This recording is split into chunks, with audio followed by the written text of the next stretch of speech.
제가 지난주에 우리 목사님들, 사모님들 공부하는 데 갔다가 들은 이야기인데, 수원의 당수동에, 저는 이제 어느 곳인지는 잘 모르겠어요. 그 지역의 목사님 한 분이 친구분이신데, 이분이 이제 목회를 하시다가 어려움이 생겨가지고, 뭐라고 그러나요? 폐쇄공포증, 공황장애 이런 거 있잖아요. 이런 증세가 있어요. 그래서 목회를 할 수가 없는 상황이 됐는데, 왜 그런 증세를 갖게 됐냐면, 대학생 때 이제 막 이렇게 민주화 운동한다고 데모하다가 그 안기부 무시무시한 데 끌려가서 고문을 받는데, 뭐 손가락을 막 이렇게 찌르고요, 전기 고문도 하고 이러잖아요. 그러던 가운데 이 손가락을, 오른손에 손가락 3개를 절단하고 왼손에 2개가 절단이 됐대요. 그래서 이제 그래도 하나님 부르심을 받아서 주의를 하는데, 평상시 때는 문제가 없었는데 이런 어려운 일을 겪고 나니까 그 약한 부분이 여러분 드러나게 되잖아요. 그죠? 예. 우리도 몸이 안 좋을 때 여러 가지 질병에 걸리잖아요. 그래서 목회를 제대로 할 수 없는 상황. 겨우 주일만 설교하고 나머지는 저 어디 이렇게 바닷가 같은 데 가서 이렇게 쉬어야 되고, 아주 몸이 말이 아닌 그런 상황이 되었습니다. 그래서 이제 목회를 더 이상 할 수 없는 그런 상황이 되었는데, 어느 날 하나님께서 또 기도 중에, 환상 중에, 꿈인지 환상인지 하나님이 자신의 영혼을 쫙 들어 올리시더래요.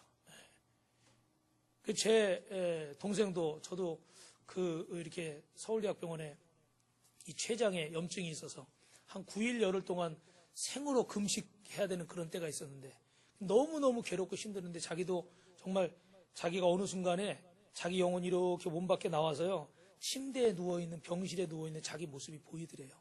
그 순간에 이래서 사람이 이렇게 영혼이 떠나는구나, 죽는구나. 그래서 그때 이제 신학을 결심하고 지금 이제 음악 목사가 되겠다고 공부하고, 할렐루야. 그런 얘기를 제가 몇 번 들었어요. 근데 이분들이 이렇게 영혼을 싹 주님이 이렇게 올리시는데, 저 밑에 지구가 이렇게 둥그렇게 보이더래요.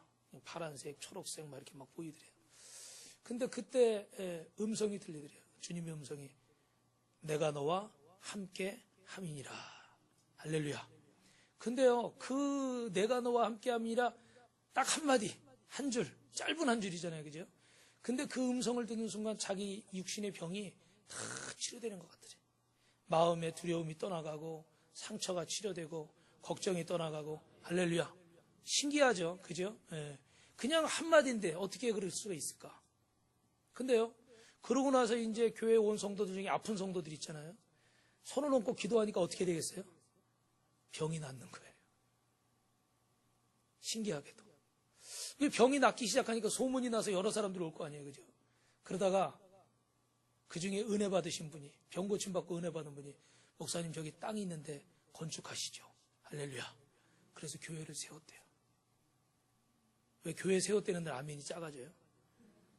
할렐루야. 이길의 집사님 웃지만 말고 아멘을 크게 해야죠. 그런데 중요한 건요, 오늘 여러분 끝나고 아프신 분은 기도 받으시기 바랍니다. 우리도 병이 나야 물론 크고 작은 하나님 표적을 주시는데, 저는 그 얘기를 들으면서 우리가 이런 얘기 들을 때 좀 2가지 반응이죠. 좀 신기한 일이니까 진짜? 이런 반응이 있고, 또 하나는 어떻게 돼요? 야, 정말 하나님 살아계시구나, 이런 반응이 있죠. 그죠? 여러분은 어떤 생각을 하셨어요? 어떤 것을 느끼셨든 간에 오늘 분명히 드리고자 하는 말씀은, 오늘 하나님이 살아계시고 성령님이 역사하고 계신 줄 믿습니다. 그리고 그 기도를 들으시고 우리에게 말씀하시는 거예요. 여러분, 산상수 마태복음 7장 보니까 예수님께서는 가시나무에서 포도를 엉겅퀴에서 무화과를 얻을 수 없다고 그랬습니다. 그러니까 포도나무에서는 당연히 뭐가 나옵니까? 포도가 나와야 되고, 무화과 나무에서는 무화과가 나와야죠. 이건 만고불변의 법칙입니다. 오늘 여러분, 지금 예수님을 여러분의 구세주로 진심으로 믿고 계십니까? 아멘 소리가 너무 작아요. 진심으로 믿고 계십니까? 저 옆에 손들고 대답한 우리 다솜이만 갑절로 은혜가 임할 줄 믿습니다. 그렇다면 누구든지 우리가 주님을 믿는 자는 예외 없이 성령님이 그 안에 계시고 성령의 열매를 맺게 되는데, 그러려면 어떻게 해야 돼요? 내가 주님 안에 죽어지고 주님이 사시도록 온전히 나를 드려야만 온전한 열매, 영적인 열매를 맺을 수 있습니다. 그런데 아직도요, 내 생각이나 내 방법이나 자꾸 보이는 거. 저는요, 예전에 그런 기도도 한 적이 있어요. 하나님, 저를 좀 바보로 만들어 주십시오. 왜냐하면 자꾸 눈에 보이는 거예요. 지적할 게 보이고 틀린 게 보이고 잘못된 게 자꾸 보이는 거예요. 근데 참으려니까 어떻게 돼요? 저처럼 성질 급한 사람은 잘 못 참아요. 꼭 해놓고 나서 후회하니까 기도하려고 하면 마음이 어떻게 돼요? 괴로워 죽겠어요. 그래서 오죽하면 제가 바보가 되게 해주십시오. 차라리. 아니, 안 보이면 모르겠는데 보이는데 어떻게 참습니까? 참으려고 좀 하다가. 그래서 여러분 들으셨지만 뭐 어떨 때는 아침 금식도 해보고 어떨 때는 뭐 하면 한 끼 금식하고 아니면 그 다음날 내가 그걸 못 채우면 하루 금식을 하고 막 나름대로 막 애를 써봤어요. 근데 며칠은 돼요. 며칠은 되는데 어느 순간에 또 어떻게 나도 모르게 아이 또 성격이 급하니까 이게 또 금방금방 나와버려요. 근데 지금도 그렇습니다. 물론 좀 이제 나아지긴 했겠죠. 모르겠어요. 제 생각에. 예. 근데 이게 참 보이니까요. 제가 한번 우리 그 중국에서 온 친구들이 있었는데 같은 방을 쓰게 됐는데 너무 방이 지저분해. 중국 분들 들으시면 기분 나쁘시겠지만 너무 지저분해. 그래서 좀 이렇게 치워라 잔소리도 하고 혼도 내고 그러면요 또 그러고 며칠 지나면 또 그러고 왜 그런가 가만히 생각해 봤더니 안 보여요. 안 보여. 양말을 그냥 아무데나 벗어놓는 게 습관이고 옷을 벗어서 그냥 이렇게 놓는 게 습관이다 보니까 그게 안 보이는 거예요. 지저분한 걸로. 그런 환경 속에서 살다 보니까. 그러니까 그게 고치는 게 참 어렵더라고요. 저도 그렇습니다, 여러분. 아마 죄송하지만 여러분 가운데도 이런 부분이 있으실 것 같아요. 근데 여러분, 우리가 주님의 성령이 정말 믿으면, 주님을 믿으면 우리 안에 성령의 열매가 맺힐 줄 믿습니다. 그죠? 포도나무가 포도 열매를 맺고 무화과 나무가 무화과 열매를 맺듯이. 그죠? 그런데 우리 안에 이런 영적인 열매가 맺히려면요, 성령님이 우리 안에 역사하시고 내 마음을 중심을 주님께 드리고 주님이 우리 안에 역사하셔야지. 아직 옛사람의 내 모습이 계속 역사하는 이상은 성령이 역사가 온전히 이룰 수가 없는 거예요. 그래서 우리가 어떤 열매를 맺어야 어떤 성령 역사가 나타날까? 오늘 말씀을 통해서 볼 텐데 한번 따라 하시겠습니다. 성령의 다스림을 받으면 주변에 유익을 끼칩니다. 할렐루야. 우리 7절 말씀 한번 같이 읽어보겠습니다. 시작. 그러나 내가 너희에게 실상을 말하노니 내가 떠나가는 것이 너희에게 유익이라. 내가 떠나가지 아니하면 그를 너희에게로 보내리니. 성령님을 보내주시면 주님이 떠나가셔야 제자들에게 유익이래요. 왜요? 그래야 성령이 오시기 때문에. 근데 여러분, 예수님은 성육신하신 하나님 말씀이시지만 그분은 어디를 중심으로 사역하셨습니까? 유대지방 이스라엘 지역을 중심으로 사역하셨죠. 그런데 우리 성령님은 영적이기 때문에 전 세계를 중심으로 지금도 한국에도 역사하고 미국에도 역사하고 캐나다에도 역사하고 용인에도 역사하고 평창에도 역사하고. 할렐루야. 그렇습니다. 그래서 성령님의 명칭을 우리가 여러분 아시는 것처럼 보혜사, 헬라어로는 파라클레오라고 부릅니다. 이 말은 헬퍼, 우리 곁에서 우리를 도와주시는 분이다, 이런 의미가 있어요. 성경에는 그 외에도 로마서 8장 26절에 티처, 우리에게 모든 주님의 말씀을 가르쳐주고 깨닫게 해주는 게 성령의 은혜래요. 여러분, 오늘 말씀을 듣는 가운데 성령의 깨닫게 하신 은혜가 있길 주님의 이름으로 축원합니다. 그죠?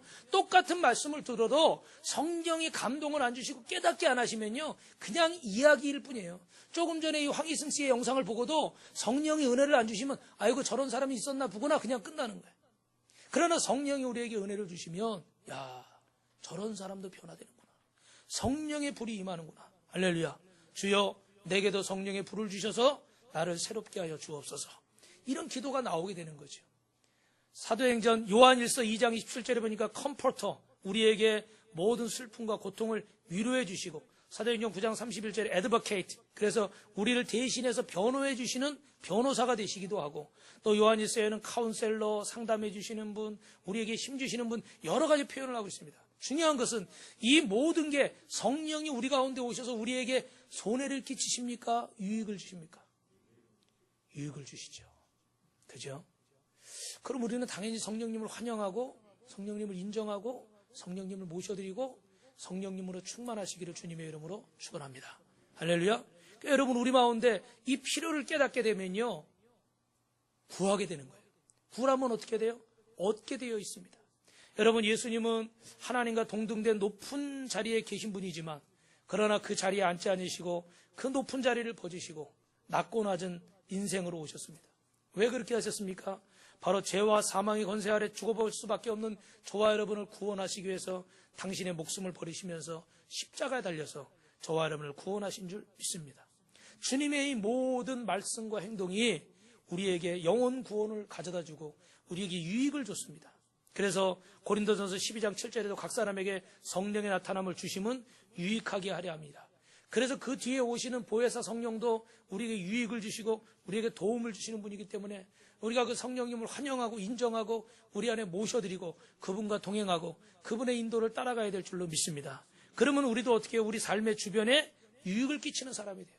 여러분 디모데후서 1장 16절에 제가 짧게 읽어드리면 원컨대 주께서 오네시보로 집에 긍휼을 베푸시사 저가 나를 자주 유쾌하게 하고 나의 세슬에 매인 것을 부끄러워 아니하며 로마에 있을 때 나를 부지런히 찾아 만나느니라.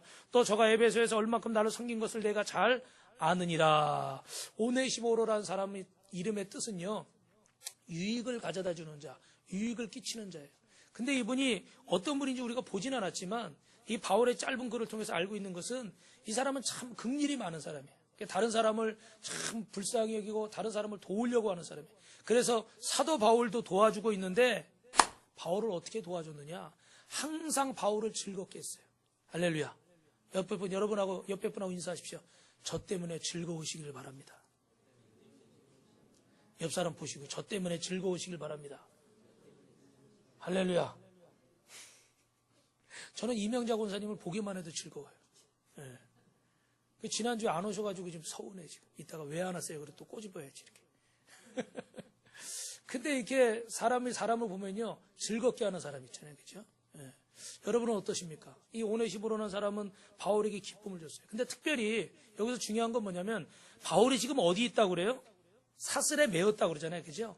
로마 감옥에 있을 때예요. 근데도 오네시보로는 그 감옥에 있는 사람을 아주 자주 찾아가서 면회하고 힘을 주고 필요한 걸 갖다 주고 그랬다는 거예요. 여러분 누가 감옥에 있다 그러면 죄송한 말씀인데 어떻게 돼요? 창피한 일 아닙니까? 그죠? 그러면 피하고 싶잖아요. 그런데 그는 감옥에 있는 바울을 자주 찾아가서 위로하고 격려하고 필요한 것을 갖다 주고 그러는 사람이었다는 거예요. 그래서 여러분 감옥에 있는 사람의 심정이 솔직히 어떻겠습니까? 아무리 사도 바울이라 할지라도 오늘 내일 내 목숨이 어떻게 될지 모르는 상황이 감옥에 갇혀 있다 그러면 당연히 낙심할 수밖에 없잖아요. 그죠? 그런데도 이 오네시모 때문에 바울은 어떻게 돼요? 기쁨을 느끼고 위로를 받고 힘을 얻었대요. 얼마나 귀한 말씀이에요, 여러분. 감옥에 그렇게 하루가 멀다고 그렇게 찾아가는 게 절대 쉬운 일이 아닙니다. 그러나 이 오네시모로의 발걸음이 바울을 살리고 바울의 사명을 감당하게 하신 줄 믿습니다. 저도 그래서 제가 전하는 말씀이, 제가 여러분을 위해서 기도하는 것이, 제가 또 여러분의 가정에 신방하고 여러분의 직장 사업장에 신방하고 기도하는 것이 여러분에게 유익이 되기를 주님의 이름으로 축원합니다. 그리고 제가 하나님의 말씀을 여러분에게 전해드리는 것이 여러분에게 힘이 될 수 있기를 주님의 이름으로 축원합니다. 그러면 저는 사명을 다하는 거예요. 그죠? 근데 만약에 그렇지 못하다면 또 정말 하나님 앞에 부끄러운 것이죠. 우리가 요셉이라는 사람을 잘 알고 있죠. 분명한 거는 요셉이 형들에게 버림받고 미움받고 노예로 팔려갔지만 그 보디발이라는 사람이 집에 갔을 때도 요셉은 누가 함께하는 사람이라고 그래요, 여러분? 누가요? 하나님이 함께하는 사람. 옆에 분하고 한 번 더 인사합시다. 요셉 같은 사람이 됩시다. 하나님이 함께하는 사람이 됩시다. 그러니까 어떻게 돼요? 보디발의 집에 갔는데도, 노예로 갔는데도 그 노예 때문에 보디발의 집이 잘 되고, 감옥에 끌려갔는데도 억울한 누명 쓰고 감옥 갔는데도 감옥 가서도 어떻게 돼요? 요셉 때문에 그 감옥이 형통하고 술 맡은 거는 떡 맡은 거는 왕의 그 옆에 있던 측근들이 다 꿈 해몽을 받고 그 중에 한 사람은 살아나서 복직하게 되고, 그지요? 그리고 그가 노예지만 그 애굽의 총리가 되었을 때는 그 나라에 7년 동안 있을 큰 기근, 가뭄을 미리 하나님이 꿈으로 보여주셔서 그래가지고 그 풍년한 동안에 다 곡식을 모아가지고 주변 모든 나라에서 어떻게 돼요? 곡식이 떨어지니까 다 애굽으로 어떻게 돼요? 사러 오는 거예요. 그래 그냥 사러 옵니까? 뭐 돈 들고 옵니까? 돈 가지고 오겠죠. 그죠? 금은보화 이런 거 들고 오니까. 그러니까 요셉을 통해서 애굽이 어떻게 됩니까? 그때 당시에 큰 강국으로 자리를 잡게 되고. 그뿐입니까? 자기를 노예 상인에게 팔고 버렸던 그 형들이 곡식 사러 왔어요. 요셉인 줄 모르죠. 막 세월도 오래 지났고 다 멋있게 있으니까. 근데 알고 보니까 자기가 버린 노예 상인에게 팔아버린 동생인 거예요. 근데 요셉은 우리가 아는 것처럼 복수하지 않고 형님들 걱정하지 마십시오. 우리를 구원하시려고 하나님이 나를 그렇게 하신 겁니다. 여러분 어떠세요? 저는 이 말씀이 이렇게 볼 때마다 죄송한데 미운 사람이 생각나요. 나한테 어려움을 준 사람이 생각나요. 이게 목사니까 당연히 용서해야 되는데 주여 용서합니다 했으면서도 순간순간 생각이 날까요 안 날까요? 솔직히 나더라고요. 근데 이 요셉이 어떻게 저렇게 말할 수 있을까? 저는 그게 참 이 말씀을 볼 때마다도 마음에 찔림을 받아요. 여러분은 어떠십니까? 참 이거 어려운 일이에요. 그런데 어떻게 해야 돼요? 이때를 위해서 우리 가족 살리고 이 민족 이스라엘 민족 하나님이 약속 아브라함에게 하신 대로 이 민족 창대케 하시려고 나 하나 여기 하나님이 탁 박아서 나 살려두신 거예요. 걱정하지 마시오. 형님들과 형님들 자녀들 내가 다 돌보겠어. 할렐루야. 내가 다 돌보겠다는데 왜 아멘을 못하시고 이렇게 고개를 숙이고 계세요. 내가 다 돌보겠습니다. 그래도 어떻게 해야 돼요? 탁 고센 땅 얻어서 거기서 탁 200만이 될 때 출애굽하는 역사가 일어나게 되죠. 그러니까 요셉을 통해서 그 가족 형제들까지 어떻게 돼? 식소들까지 다 살게 됐어요. 여러분 이번 명절에 가족들 잘 만나셨습니까? 친지들 잘 만나셨어요? 네. 여러분을 통해서 여러분 가정과 자녀가 또 친지들이 복을 받게 되길 주님의 이름으로 축원합니다.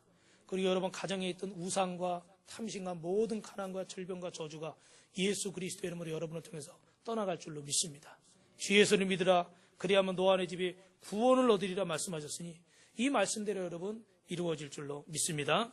그래서 하나님의 사람들은 성령의 사람들은 주변에 예수님처럼 성령님처럼 유익을 끼치는 그런 삶을 살게 돼 있습니다. 그래서 고린도전서 10장에 보니까 모든 것이 가하나 모든 것이 유익한 것이 아니고 모든 것이 가하나 모든 것이 덕을 세우는 것이 아니니 누구든지 자신의 유익을 구하지 말고 남의 유익을 구하라 이렇게 되어 있습니다. 여러분 제가 지지난주에도 말씀드렸던 2007년 8월 달에 있었던 아프간의 인질로 잡혔던 그 샘물교회 우리 선교팀들 그 중에 이지영 자매라고 36살 된 자매가 있었는데 지금 이제 한 10년 11년 지났으니까 나이가 이제 더 먹었겠죠. 피랍된 지 20여일 만에 그 중에 몸이 가장 좋지 않은 이지영 자매를 이 탈레반이 석방을 하려고 했습니다. 그런데 그때 이지영 자매가 나는 건강이 점점 좋아지고 있으니까 다른 여성들을 먼저 풀어주십시오. 그래가지고요 생사가 달린 일인데 다른 사람들한테 기회를 양보하는 겁니다. 그래서 거기 김경자 씨하고 김진아 자매가 먼저 이렇게 돌아올 수 있게 됐어요. 고향으로 한국으로 돌아오게 됐는데 이 탈레반들도 이지영 씨의 용기에 감동을 해서 그에게 가족들에게 편지를 할 수 있는 그런 기회를 줬다고 합니다. 여러분 이게 남의 얘기니까 우리가 쉽게 듣죠. 가만히 내가 한번 그 입장이라고 생각해 보십시오. 지금 내 목숨이 왔다 갔다 하는 겁니다. 영화에서나 경찰들이 차고 다니는 그런 총이 아니라 지금 그 총구가 내 눈앞에 겨눠져 있습니다. 이건 말 한마디 잘못하고 고개 한번 잘못 움직이면 목숨을 잃는 그런 상황이에요. 그런데 나 대신 다른 사람을 먼저 살리시오 라고 말할 수 있을까? 부끄럽지만 저는 여러분을 위해 제가 대신 망가져드리면 저는 그럴 만한 용기가 없을 것 같아요.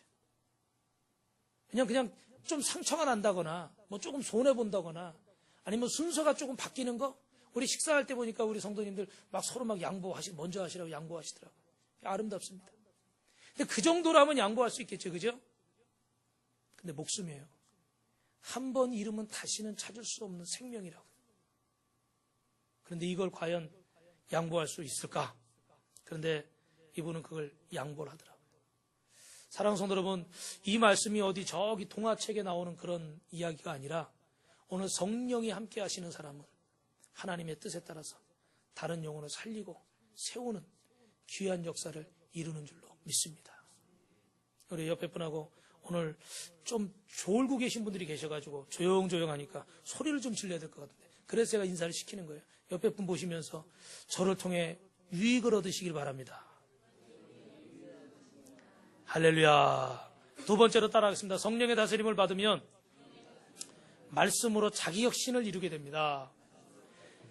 우리 8절 말씀 한번 읽어볼까요? 시작. 그가 와서 죄에 대하여 의에 대하여 심판에 대하여 세상을 책망하시리라. 할렐루야. 8절에 보니까 그분이 오시면 죄와 의와 심판에 관한 세상에 그릇된 생각을 꾸짖어 바로잡아 주실 것이라고 그랬어요. 성령님의 주된 사역은 주님의 말씀을 전하는 것이고 주님의 말씀을 생각나게 해서 우리의 그릇된 부분들을 바로잡아주는 역할인 줄로 믿습니다.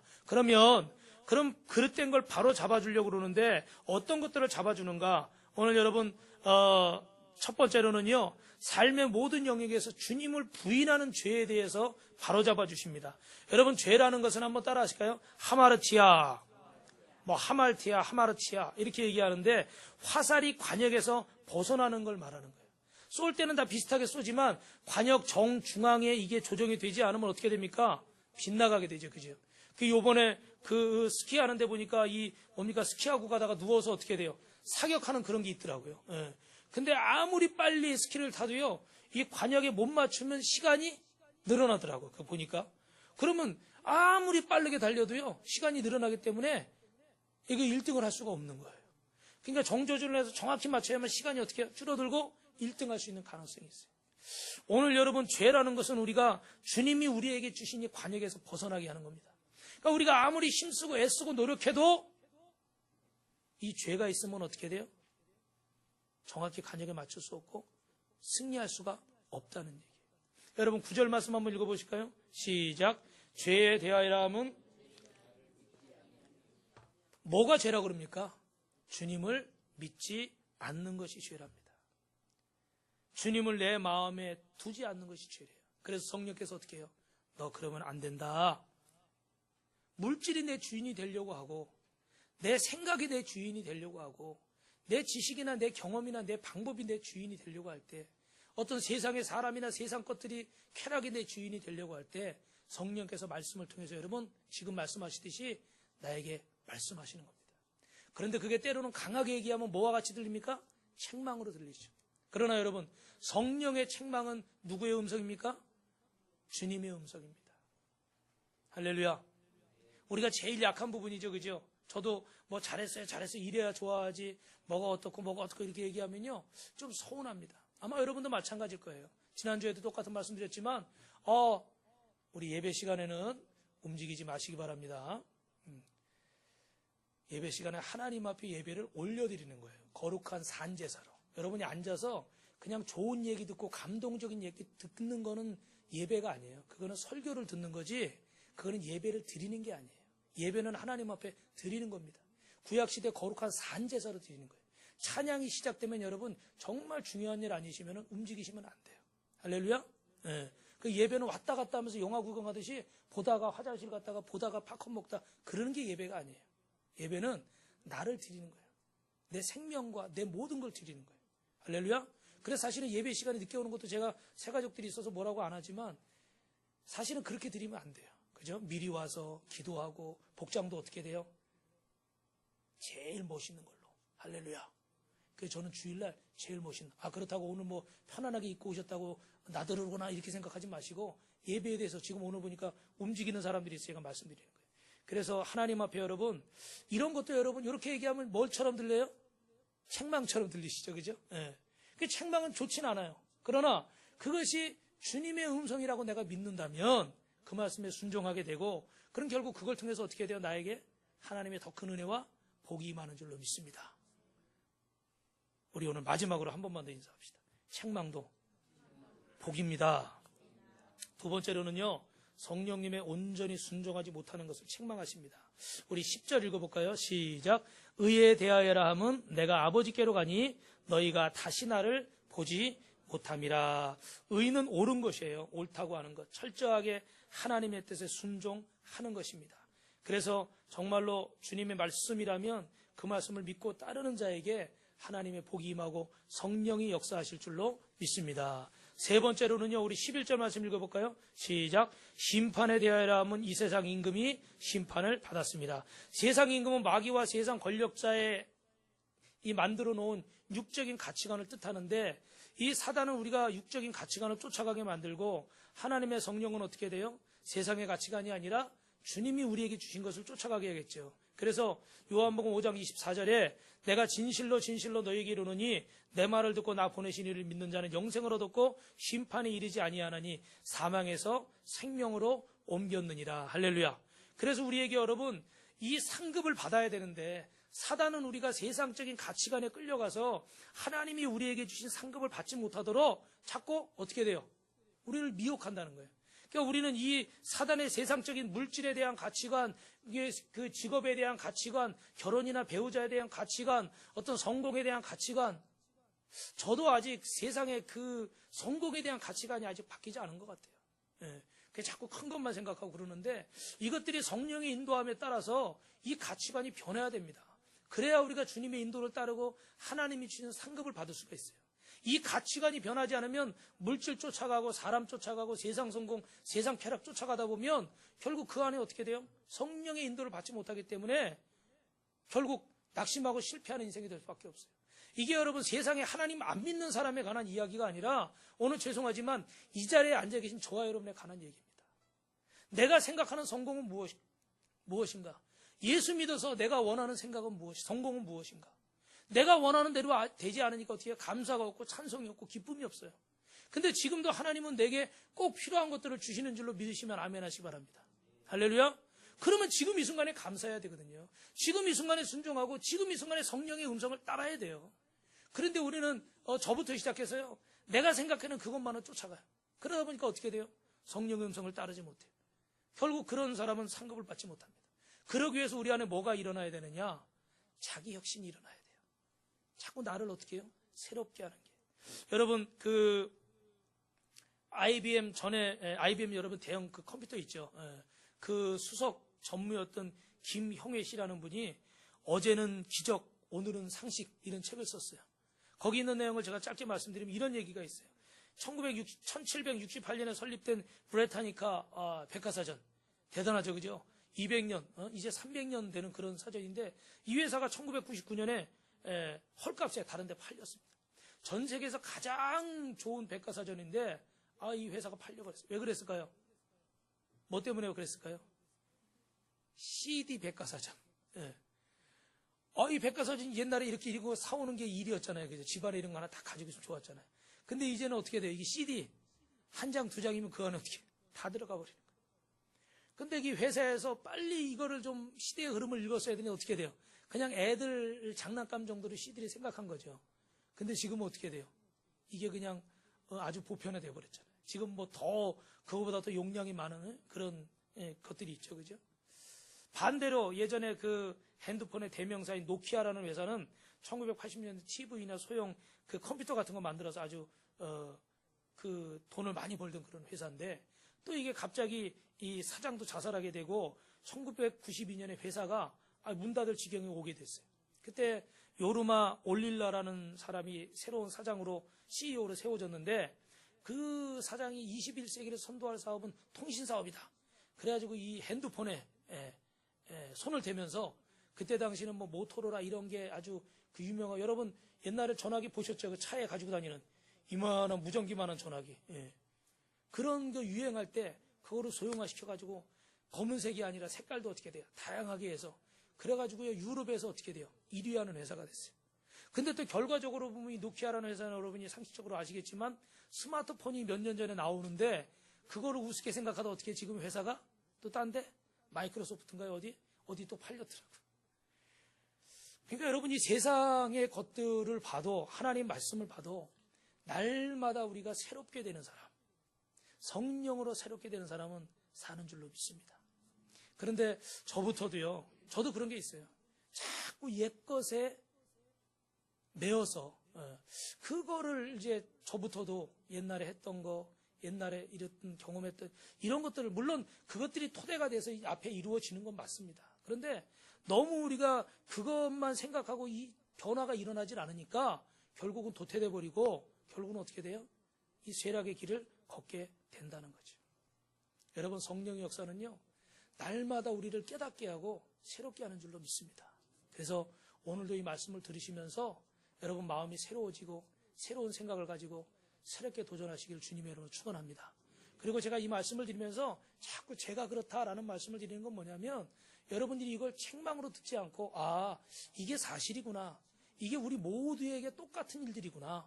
그러니까 성령의 음성을 듣고 날마다 내 신앙을 새롭게 하고 내 생각을 새롭게 해야 되겠다. 그럼 여러분을 통해서 여러분 주님의 교회가 세워지고 영원히 구원받고 여러분의 가정이 새로워지게 될 줄로 믿습니다. 그렇게 되길 주님의 이름으로 축원합니다. 마지막으로 따라합니다. 성령의 다스림을 받으면 꿈과 비전에 따라 움직입니다. 우리 마지막으로 12절 말씀 읽어보겠습니다. 시작. 내가 아직도 너희에게 이를 것이 많으나 지금은 너희가 감당하지 못하리라. 할렐루야. 12절에 뭐라고 말씀하세요? 지금 아는 것이 전부가 아니라는 거죠. 성령이 오시면 더욱 완성된 더 참된 진리를 성령이 도와주시고 가르쳐 주신다는 겁니다. 그래서 뿐만 아니라 그 뒤에 뭐라고 말합니까? 내가 자의로 말하지 아니하고 자기 마음대로 말하지 않고 장래일을 말한다 그랬어요. 이것은 주님께서 교회를 세우셔서 교회를 통해서 이루실 구원의 사역과 비전을 말씀해 주시는 겁니다. 사랑하는 성도 여러분, 어떤 전도사님이 그 자녀가 되게 말을 안 듣고 변화가 안 되니까요, 속상해서 그런 말을 했대요. 네가 변하지 않는 걸 제일 기뻐하는 건 사단이고 네가 변하는 걸 제일 기뻐하는 건 누구겠어요? 주님이시다. 또 어떤 어머님은요, 아들이 하도 공부도 안 하고 매일 딴짓만 하니까 하도 그냥 애쓰다가 어느 날 그냥 화가 나 소리쳤대. 엄마가 좋아하는 연속극도 안 보고 너 공부 도와주는데 너는 왜 그래? 화가 나가지고. 그랬더니 아들이 뭐랄게요? 엄마 연속극 봐. 너 공부 안 하면 되지. 이게 뭐 웃을 수도 없고 울 수도 없고 그죠? 김수관 목사님이라는 분이 이 따님이요, 머리를 다쳐서 3번씩이나 12시간이 넘는 그런 큰 수술을 했답니다. 아주 피로 막 범벅이 되고 정상적으로 이 딸이 뇌를 다쳤으니까 발달하진 않잖아요. 얼마나 여러분 힘들고 속상하겠어요, 그죠? 예전에 우리 집사님 한 분도 그 장애를 가진 아들을 뒀는데 나중에 둘째 아들은 좀 괜찮은 것 같더니 둘째 아들도 조금 이상해서 병원 데려갔더니 둘째도 그렇다는 거예요. 그 자폐증 같은 거. 그래서 얼마나 우시는지. 그래서 양육하고 나서 그 소감을 썼는데 그 얘기를 썼어요. 그래서 우리가 다 같이 그걸 듣다가 거기가 다 울음바다가 됐어요. 왜냐하면 너무너무 자녀에 대한 그런 안타까운 마음들이 거기 있어서 읽는 사람도 울고 듣는 우리도 울고 참 안타까웠습니다. 이 목사님도 그런 참 안타까움이 있었어요. 이렇게 제대로 자라지 않고 제대로 발달하지 않고 이런 것에 대해서 너무 안타까웠어요. 그런데 어느 날 그 마음에 그런 생각이 들더래요. 하나님 아버지 앞에서 내 모습이 그렇지 않은가? 나이는 몇 살이 됐는데 키는 어느 정도 컸는데 우리 그 전에 전도사님 딸 보니까 또 키가 안 크는 그런 병도 있더라고요. 그래서 한 달에 100만 원짜리 주사를 계속 맞히더라고요. 때가 됐는데 안 커요. 왜? 뇌를 다쳤으니까. 계속 어린아이 같은 그런 행동과 그런 것만 하죠. 근데 자기 모습을 보면서 주님 앞에 내 모습도 그렇겠구나. 이 정도 됐으면 이런 모습을 가져야 되는데 내 이 신앙의 직분에 걸맞지 않은 이 모습, 그걸 보면서 하나님 앞에 회개하고 안타까워했답니다. 사랑하는 성도 여러분, 사도행전 2장 17절에 하나님이 가라사대 말세에 내가 내 영으로 모든 육체에게 부어주리니 너희 자녀들이 예언할 것이고 너희 젊은이들이 환상을 보고 너희 늙은이들은 꿈을 꾸리라. 그때 내가 내 영으로 내 남종과 내 여종에게 부어주리니 저희가 예언할 것이요. 할렐루야. 오늘 주님께서는 저와 여러분에게 성령을 충분하게 부어주시는 줄로 믿습니다. 풍성하게 부어주시는 줄로 믿습니다. 우리가 그 영을 받고 어떻게 돼요?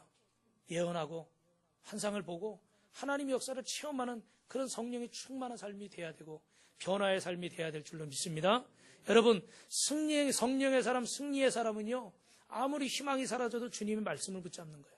우리 여러분 많이 들어보셨겠지만 미국에서 가장 영향력 있는 교회 중에 그 웰로우 크릭이라는 교회가 있는데 거기 빌 하이브리스 목사님 얘기를 짧게 드리면 이분이 교회를 이렇게 목회를 하는데 그 히피들이 많았대요. 여러분 히피가 뭔지 아시죠? 그죠? 그런 분들이 많다 보니까 교회가 좀 이렇게 깨끗하질 않아요. 그리고 뭐 많이 부서지기도 하고 너무 협소하고 이래가지고 새로운 예배 공간을 마련해야 되는데 이 사람들이 뭐 다 이렇게 집도 없이 이런 사람들이 많기 때문에 헌금도 할 줄 모르고 뭐 그런 책임감도 없고 이 목사님은 이 상황을 보면서 절망할 수밖에 없었습니다. 그런데 그때 그 사도행전 성경을 읽고 또 로버트 슐러 목사님 책을 읽는데 그러면서 기도했대요. 하나님 한 번만 저에게 일할 수 있는 기회를 주십시오. 그리고 성령의 감동을 받고 깨달은 것이 뭐냐? 한번 요거 따라 하실까요? 하나님은 우리의 믿음의 크기의 제한을 받으시다. 하나님 앞에 안 되는 것은 없다. 내 믿음이 안 되는 거지, 내 믿음이 작아서 안 되는 거지 하나님이 못하시는 건 없는 줄로 믿습니다. 그래서 용기를 냈습니다. 그리고 하나님 앞에 성전을 이제 세우려고 했습니다. 근데 여러분 이게 이렇게 쉽게 됩니까? 갑자기 아버지가 세상을 떠나셨어요. 그리고 사랑하는 아내가 임신을 했는데 아이가 유산이 됐습니다. 교회에도 어려움이 생기기 시작하는데 자기 친구이고 음악 사역자인 아주 중요한 흔보라고 하는 그 동역자가 이 도덕적인 유혹에 빠져서 구설수에 오르게 됐어요. 그래서 하나님 제게서 이 기회를 뺏지 마시고 성령을 거두지 마시고 교회를 세우려고 가졌던 제 꿈을 빼앗아 가지 마시고 저에게 한 번만 기회를 주십시오. 이 비전을 이룰 수 있게 해주십시오. 그리고 눈물로 기도했습니다. 그리고서 이 찬양사역자 흔보가 이런 개인적인 사정으로 교회를 사임하게 됐다고 그러니까 성도들이 아 그렇구나 그런 게 아니라 뭐라고 그럴까요? 목사님이 욕심이 많아서 저 친구를 내쫓는구나 또 이렇게 얘기를 하고 또 젊은이 그 음악 사역자니까 찬양 사역자니까 멋있잖아요. 그죠? 그러니까 그 사람을 좋아하던 친구들은 어떻게 다 또 따라서 교회를 떠나고요. 거기다가 교회 그 장로님 아들이 무슨 일인지 모르지만 큰 사고를 쳐가지고 교회가 시끄럽게 됐습니다. 이게 상황만 본다 그러면 당장 문 닫아야 될 상황이에요. 그런데 우리는 환경을 봅니까? 사람을 봅니까? 내 자신을 봅니까? 주님을 봅니까? 할렐루야. 주님을 보잖아요. 그죠? 그래서 여러분 이게 말 몇 마디로 이렇게 표현하지만 이게 얼마나 괴로웠겠어요. 그죠? 근데 그때 기도하는 가운데 하나님이 17명의 리더들을 탁 세우시고 그들을 바로 세우시고 그들을 헌신시켜서 하나님의 교회를 세우게 하신 줄 믿습니다. 그 17명은 하나님이 주신 비전을 보고 성령의 인도를 따른 거예요. 그래서 그분들 통해서 그분들의 헌신을 통해서 교회가 세워져요. 수백 명이 여러분 교회를 세우는 게 아니라 하나님의 사람이 교회를 세우는 줄로 믿습니다. 그게 한 사람일 수도 있고요. 그게 10사람일 수도 있어요. 근데 중요한 건 수백 수천 명이 세우는 게 아니라는 거예요. 하나님께 순종하고 성령의 인도를 따르는 사람이 주님의 몸된 사명을 감당할 줄로 믿습니다. 말씀을 마치겠습니다.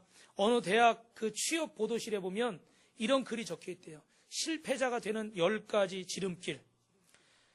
잘 들어보세요. 난 틀렸다고 늘 넋두리를 해라. 두 번째, 자기 자신을 무능한 사람이라고 항상 자신에게 비난해라. 세 번째, 모든 일에 불평거리를 찾아라.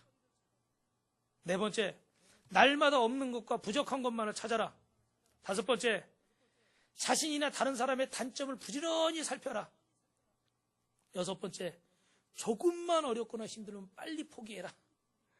일곱 번째, 안 되는 일이 있으면 더 이상 하려고 하지 마라.